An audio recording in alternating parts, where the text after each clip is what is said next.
Сәлем, менің каналыма қош келдің. Бүгін мен сіздерге сабақта қолданылатын ойын әрекеттерінің бірнеше түрін таныстыратын боламын. Ойын балалардың оқуға, еңбекке деген белсенділігін, қызығушылығын арттырудағы басты құрал.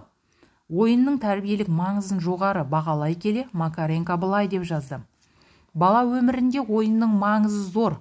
Ересек адам үшін еңбектің, жұмыстың, қызметтің маңызы қандай болса, нақ сондай маңызы бар.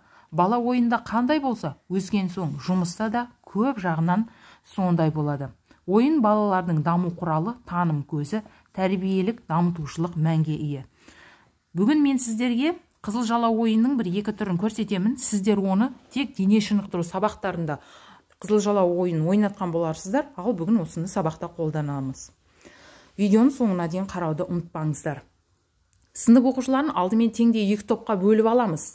Ойынды бастайтын топты тас, қағаз, қайшы ойынымен анықтап аламыз. Бұл ойынды кез келген оқушы біледі. Тас, қағаз, қайшы ойынын кез келген оқушы ойнай алады. Ойында жеңілген топ ойынға шығады. Сұрақтарға жауап беру керек. Ойынға шыққан оқушылар тізіліп тұрып, алдын ала белгіленген сөре мен мәре сызығын бойлай орналасады. Сыныпта сіздер сөре мен мәрені алдын ала белгілеп алуларыңыз қажет болып табылады. Келесі топ оқушылары біртіндеп сұрақтар қояды. Сұрақтар саны оқушылар санынан біреуге артық болу керек. Бұл оқушыларға мәреге жетуге деген мүмкіндік болып табылады. Сұраққа дұрыс жауап берген оқушы қолындағы қызыл жалауды келесі оқушыға бере отырып мәреге жету керек. Ал сұраққа дұрыс жауап бере алмаған жағдайда жалауша кері қайтарылады. Мәреге жеткен алғашқы топ жеңіске жетеді. Қызыл жалау ойынының екінші бір түрі тарауды бөлімді аяқтағанда және өткен тақырыпты қайталауда жүргізуге және үй тапсырмасын сұрауға әбден болады. Ойынды мұғалім жүргізеді. Сыныптағы барлық оқушы қатысады. Бірінші тұрған оқушының қолына қызыл жалауша беріледі.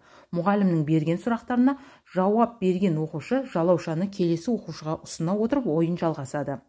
Мұғалімнің сұрағына жауап бере алмаған жағдайда оқушы өзінен алдын тұрған оқушының шартын орындайды. Себебі жалаушаны келесі оқушыға бере алмағаны үшін, сұраққа дұрыс жауап бере алмаған үшін оқушының шартын орындайды. Шарт ән айту, ақынның өлеңінен үзінді жатқа айту, сабаққа қатысты сұраққа жауап беру, қимыл, мимика арқылы жануарларды бейнелеу керек. Осылайша ойынды жалғастырамыз. 5 тас және 5 сұрақ ойыны. Оқушыларды топқа бөліп ойнатылатын ойын. Әр топқа 5 тас, 5 сұрақтары беріледі. Топ басшысы тастарды жерден көтергенде әр тастың өзінің сұрағы бар. Сол сұрақтарға жауап беру шарт. Топ басшысы жауап бере алмаған жағдайда топ мүшелерімен ақылдасады. Тасты түсіріп алғанда немесе сұрақтарға жауап бере алмаған оқушы ойынды тоқтатып, топтың келесі мүшесіне мүмкіндік береді. Ойын осылайша жалғасады. Келесі ойын түрі қалалар ойыны. Ойынның мақсаты буыннан сөз құрастырып, дұрыс жазуға дағдыландыру.